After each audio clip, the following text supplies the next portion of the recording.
मैं आपको केजरीवाल जी का संदेश पढ़कर सुनाऊंगी। इंडिया गठबंधन की ओर से आज 140 करोड़ लोगों भारतवासियों को 6 गारंटी देता हूं। पहली, पूरे देश में 24 घंटे बिजली का इंतजाम करेंगे, कहीं कोई पावर कट नहीं होगा। मंजूर है?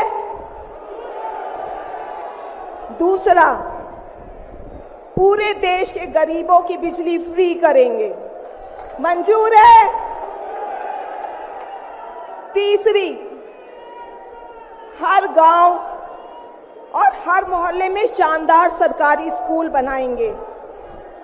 अब गरीबों और अमीरों के बच्चों को अच्छी और एक समान शिक्षा मिलेगी, होना चाहिए। चौथा, हर गांव और मोहल्ले में मोहल्ला क्लिनिक बनाएंगे, हर जिले में शानदार मल्टी स्पेशलिटी सरकारी अस्पताल बनाएंगे, देश के हर व्यक्ति के लिए शानदार और फ्री इलाज की व्यवस्था करेंगे, मंजूर है? पांचवी, किसानों को स्वामीनाथन आयोग के मुताबिक सही फसलों पर एमएसपी निर्धारित करके उनको फसलों के पूरे दाम दिलवाएंगे, मंजूर है? छठी, दिल्ली के लोगों ने 75 साल से अन्याय सहा है। देश के अन्य राज्यों की तरह अपेक्षा उनके अधिकार बहुत कम है। उनकी चुनी हुई सरकार पंगु है। ये अन्याय हम समाप्त करेंगे, दिल्ली वासियों को उनका हक दिलाएंगे, दिल्ली को पूर्ण राज्य का दर्जा दिलवाएंगे, मंजूर है? मैं आज ये ऐलान करने के लिए अपने सभी इंडिया गठबंधन के साथियों से माफी मांगता हूं, क्योंकि ये ऐलान करने के पहले मैंने उनसे उनकी अनुमति या सहमति नहीं ली। जेल में हूं, इसलिए सहमति लेना संभव नहीं था। उम्मीद करता हूं कि किसी को इस पर आपत्ति नहीं होगी। ये सभी 6 गारंटी हम 5 साल में पूरी करेंगे। चुनाव की तारीखों का ऐलान होने के बाद दिल्ली के रामलीला मैदान में विपक्षी दल इंडिया जुटा। उनका एजेंडा था दिल्ली के सीएम केजरीवाल का समर्थन, लेकिन उनके निशाने पर रही केंद्र यानी मोदी सरकार। इस महारैली में करीबन 27 पार्टियों ने अपनी भागीदारी दी और जेल गए हुए नेताओं की पत्नियों ने भी मंच पर जमकर भाषण दिया और उनके निशाने पर भी रहे नरेंद्र मोदी। जिस बहादुरी और साहस से वो देश के लिए लड़ रहे हैं, कई बार मुझे लगता है कि आजादी की लड़ाई में वो एक फ्रीडम फाइटर थे जो देश के लिए लड़ते लड़ते शहीद हो गए। इस जंग में भी केजरीवाल जी को शायद भारत मां के संघर्ष के लिए भेजा है।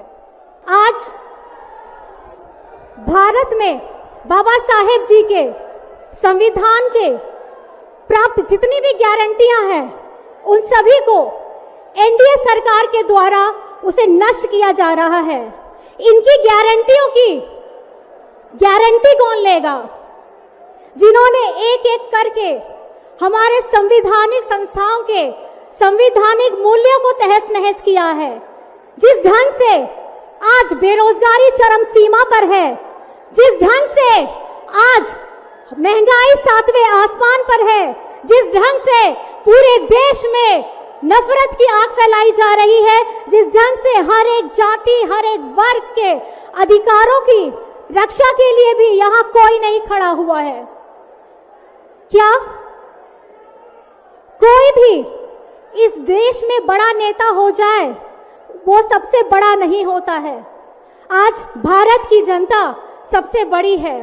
अगर कोई दल बहुत अपने आप को शक्तिशाली समझता है, लेकिन भारत की 140 करोड़ की जनता से ज्यादा शक्तिशाली और ताकतवर नहीं हो सकती है।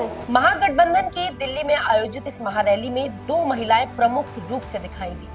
दिल्ली के सीएम अरविंद केजरीवाल की पत्नी सुनीता केजरीवाल और झारखंड के पूर्व मुख्यमंत्री हेमंत सोरेन की पत्नी कल्पना सोरेन, दोनों ने ही अपने अपने अंदाज में और एक मंचे हुए नेता की तरह पीएम मोदी को आड़े हाथ लिया। मंच पर जितने भी दिग्गज नेता भाषण देने आए, उन्होंने दोनों ही महिलाओं की सराहना करते हुए इस चुनावी माहौल में उन्हें शक्ति का दर्जा दिया। आपकी एक उंगली, इस उंगली का इस्तेमाल करिएगा आने वाले आगामी चुनावों में। इस उंगली से हमें, हमारे गठबंधन, इंडिया गठबंधन के लोगों को मजबूती दीजिएगा, क्योंकि अगर आपको अपना देश बचाना है, आपको अपना लोकतंत्र बचाना है, आपको अपने अधिकार, हक के लिए लड़ना है, तो आप लोगों को खास करके अपने इस वोट का चुनाव सही ढंग से करना होगा।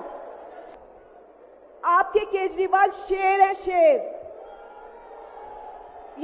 ये ज्यादा दिन तक उनको जेल में नहीं रख पाएंगे। सुनीता केजरीवाल अपने साथ जेल में बंद आबकारी मामले में ईडी के गिरफ्त में दिल्ली के सीएम केजरीवाल की लिखी हुई चिट्ठी और पूरे देशवासियों के लिए उनका संदेश लेके आई। इसी के साथ कल्पना सोरेन ने इस बात का भी जिक्र किया कि उनके पति हेमंत सोरेन को 31 फरवरी को इसी तरह हिरासत में लेकर जेल भेज दिया गया था। आज आपके अपने केजरीवाल ने जेल से आपके लिए एक संदेश भेजा है। इस संदेश को पढ़ने से पहले मैं आप लोगों से कुछ पूछना चाहूंगी। हमारे प्रधानमंत्री मोदी जी ने मेरे पति को जेल में डाल दिया। क्या प्रधानमंत्री जी ने सही किया? क्या आप सब मानते हैं कि केजरीवाल जी एक सच्चे देशभक्त और ईमानदार इंसान हैं? क्या आप मानते हैं कि केजरीवाल जी एक सच्चे देशभक्त और ईमानदार इंसान हैं? ये बीजेपी वाले ये कह रहे हैं कि केजरीवाल जी जेल में हैं, इन्हें इस्तीफा देना चाहिए। क्या केजरीवाल जी को इस्तीफा देना चाहिए? क्या उन्हें इस्तीफा देना चाहिए? केजरीवाल जी को इन्होंने गिरफ्तार कर लिया। 31 मार्च है, 2 महीने पहले इसी दिन 31 जनवरी को हेमंत जी को जेल में डाला गया। 2 महीने से जेल में है। अरविंद केजरीवाल जी पिछले 10 दिनों से जेल में है। आज तक आरोप साबित नहीं कर पाए हैं कि किस लिए इतने दिनों तक उन्हें रखा गया है। आप जनता जनार्दन है, आप वहां अदालत है, आपसे ज्यादा ताकतवर कोई नहीं हो सकता है। तो आप अपनी मजबूती को, अपने ताकत को आने वाले सब समय में दिखा देना है कि पीछे बैठी यहां इंडिया गठबंधन को इतना मजबूत कीजिएगा कि आमने सामने खड़ी तानाशाह ताकत को यहां से उखाड़ फेंकना है। इस महागठबंधन की रैली के साथ ये अंदाजा लगाया जा सकता है कि ये दोनों ही महिलाएं लोकसभा चुनाव के प्रचार प्रसार में पूर्ण रूप से सहयोग करेंगी और मोदी के खिलाफ जमकर प्रदर्शन करेंगी। अभी के लिए फिलहाल इस खास रिपोर्ट में इतना ही, लेकिन ऐसे ही राजनीतिक अपडेट्स को जानने के लिए आप जुड़े रहिए GBN 24 के साथ।